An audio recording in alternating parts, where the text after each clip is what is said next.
Huo Yuanjia is a 10-year-old son of Endi, a martial arts expert. Huo is never allowed to participate in training by Endi due to his asthmatic condition. However, the youngster has a love for kung fu. He makes every effort to sneak into his father's classes to pick up the fundamentals. A geeky kid named Jinsun is Huo's only friend. He completes all of Huo's calligraphy work so that he can focus on training. The two kids rush to Huo's house where he shows Jinsun all the Declaration of Life and Death certificates Endi has won. Apparently, a martial artist receives one after winning a fight, and Endi has several. Endi is currently the second best martial artist in their community, but Huo believes that is about to change since Endi has been challenged by the best martial artist in Tianjin, Zhao. Huo is thrilled about the fight that is about to happen tomorrow and is confident that his father will win. Endi has the advantage in the fight, and just as he is about to defeat his opponent with a fatal blow, Endi stops his attack. Turns out, his beliefs and fair gameplay stop him from doing so.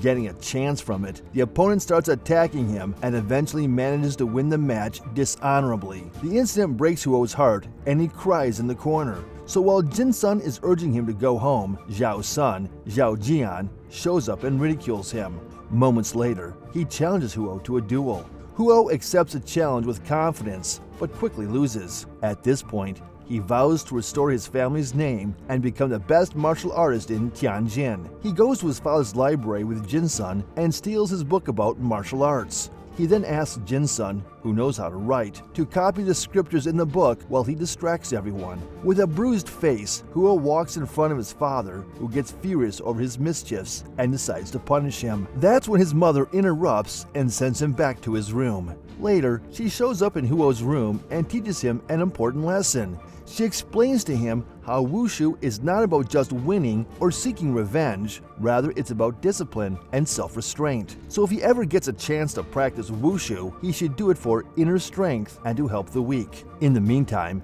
Jinsun successfully copies the scriptures in the book. Then, using the book, Huo trains diligently and prepares for a rematch. When Huo believes he is ready, he challenges Zhao to another duel. Zhao takes up the challenge, but little does he know about Huo's skills. Within seconds, he is proven weak against a trained Huo. Thrilled, Huo rushes back to his house and the scene changes to several years later. Huo has become a more skilled martial artist who is now left with a little daughter, Jade, after his wife passed away.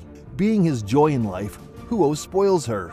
Huo's mother believes that Jade needs a mother and that he should consider remarrying, but Huo claims he's too busy building up the family reputation.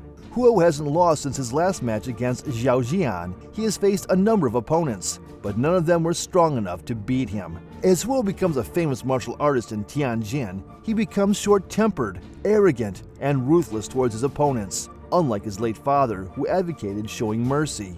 This also leads to Huo gaining many followers and getting himself into financial trouble by spending his family's money on drinking and partying at Jinsun's restaurant. Some days, he drinks so much that he forgets to return home to his daughter. Soon, a crowd of men shows up at the restaurant seeking to become Huo's disciples. Huo allows them to join and buys a round of drinks and food for all of them. Later that night, Jinsun's assistant reveals that Huo's bills are long overdue, so he tries knocking some sense into Huo. Jinsun is aware of the fact that people are taking advantage of him to get free food and drinks, so he wants Huo to stay careful of his spending habits. However, Huo takes in a bad way and believes Jinsun is just being stingy. The next day, Huo runs into his nemesis, Qin, who taunts Huo by calling him a self-proclaimed martial artist. Qin is the only man who has yet to fight against Huo. Besides Huo, Qin is the only martial artist who has successfully managed to defeat all his rivals. This is also why many people consider him the best in town.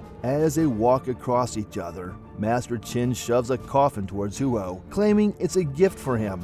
This hurts Huo's pride, so he beats his disciples while they are training to vent his rage. Later that night, one of Huo's disciples is brought to him on a stretcher. It is then revealed that Master Qin has beaten him up for some reason. Enraged, Huo assumes that he did it out of spite. Meanwhile, Qin and his family are celebrating his birthday party in Jinsun's restaurant. Moments later, Huo barges in with his people and starts drinking at a nearby table. Master Qin's godson politely asks Huo to go drink somewhere else since they have reserved all the tables for Qin's birthday. However, blinded by his anger, Huo makes him fall to the ground.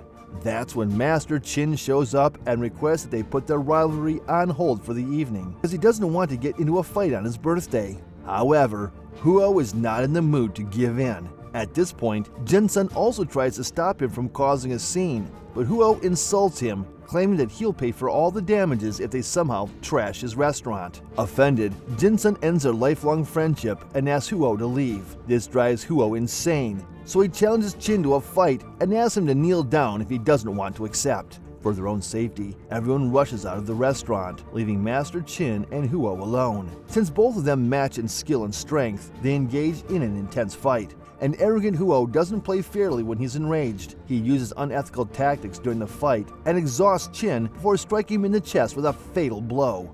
So while Huo's disciples celebrate his win, Master Qin's disciples take him out on a stretcher. His godson, who is watching all this, is keen on taking revenge. The next morning, Jinsun breaks the news of Master Qin's death and he returns home looking rather worried.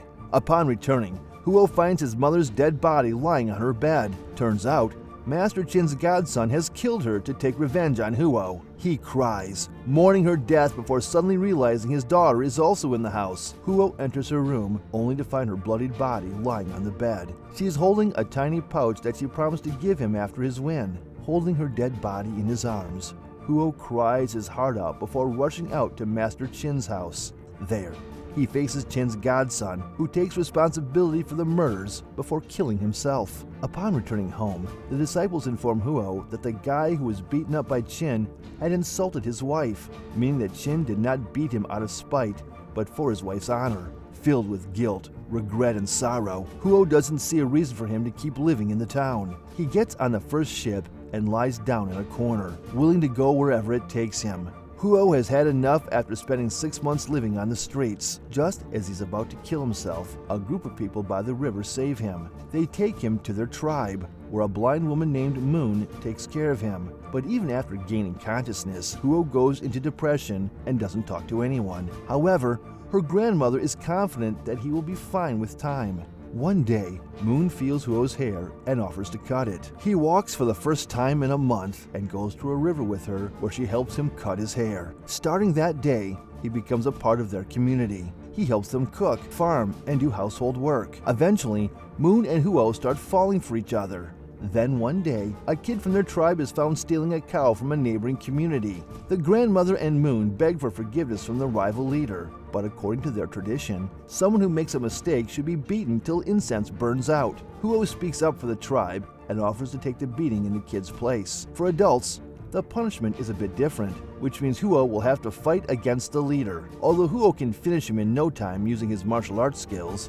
he is reluctant to use his knowledge to hurt anyone anymore. Initially, he doesn't even defend himself, but after a little motivation from the grandmother, he starts to dodge the attacks. The incense burns down, but the leader fails to land a single blow on Huo. Acknowledging his defeat, he praises Huo. The next day, Huo, Moon, and the tribe's children are in a field when they express a desire to learn Kung Fu from Huo, but he declines, knowing the dangers of having great power and wishing to preserve the village's peace. The children, in their innocence, comment on the closeness between Huo and Moon, but the adults dismiss their claims. One day, Moon visits her parents' grave, which reminds Huo about his own parents and daughter, whom he abandoned after their deaths. With a clear state of mind, Huo decides to return home to pay his respects at their graves. He confides in Moon about his plan, and she encourages him, asking him to return as soon as possible, as she is waiting for him. In the next scene, Huo arrives in his hometown of Tianjin, which has undergone significant changes. Following the fall of the Qing dynasty, foreign powers occupied and colonized parts of China, influencing the culture. Huo goes to his childhood house, which is now an old, shabby place. The family servant, Laifu, welcomes him in. He has tried his best to keep things as they were, but after Huo left, a bunch of creditors flipped the entire house looking for money. Huo visits his family's grave and apologizes to his father, understanding why he failed to land the fatal blow that could have earned him the title of the best martial artist. He also apologizes to Qin's family at their shrine. While wandering the city, Huo encounters a wrestler named Hercules O'Brien, who is undefeated and challenges Chinese fighters. To preserve Chinese heritage, Huo decides to challenge Hercules, but needs money for the fight. He goes to Jinsun, apologizing for past actions, and receives the money. Before the match begins, Huo requests that they fight with honor and civility. Despite being smaller, Huo dominates the fight, and when it becomes intense, Huo saves the opponent from being impaled by nails on the side of the ring. Hercules, in the spirit of good sportsmanship, concedes the match. Huo gains fame from the single fight and is called to Shanghai. There, he meets Jinsun and proposes the formation of the Qin-Wu Athletic Association, where they teach kung fu to Chinese students to preserve their heritage. However, a group of foreign officials opposes Huo's growing popularity, fearing it may provoke anti-foreign sentiments. They propose a match where Huo faces 4 foreign champions consecutively in a single day. Despite the challenge and the odds stacked against him, Huo agrees to participate. The night before the fight, he meets his Japanese rival, Tanaka, for tea and strikes up a friendship, with the men developing a mutual respect for one another. Eventually, the day of the fight arrives, and Huo defeats 3 fighters from around the world: a British boxer, a Belgian lancer, and a Spanish fencer. He then faces Tanaka, and in the first round, they fight with their weapons of choice. Huo uses a Sanji gun, while Tanaka uses a katana. In the heat of the fight, they accidentally exchange weapons. Huo is able to handle the katana proficiently, while Tanaka can defend himself but fumbles when attacking with the Sanji gun. Huo offers to exchange weapons with Tanaka, and the first round ends in a draw. Before the next round, Huo unknowingly drinks tea poisoned by Mr. Mita, a member of the Foreign Chamber of Commerce who wants to see him lose. In the second round, involving unarmed combat, Huo has difficulty breathing and begins to lose his strength. He collapses and starts coughing blood as a result of arsenic poisoning. After being poisoned, Huo wishes to continue the fight. He and Tanaka engage in a battle, but Huo collapses and coughs blood.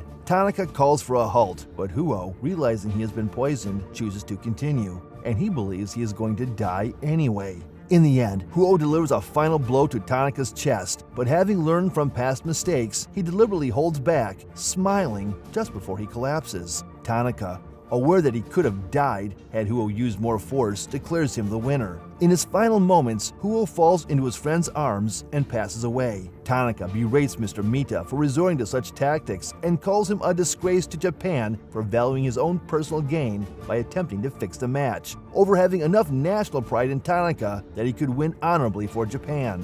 The movie ends with Huo's spirit practicing wushu on a field, and Moon senses his presence despite being blind. Huo turns to her and smiles, indicating a lover's reconciliation. With that being said, that is it for today's video. Thanks for watching.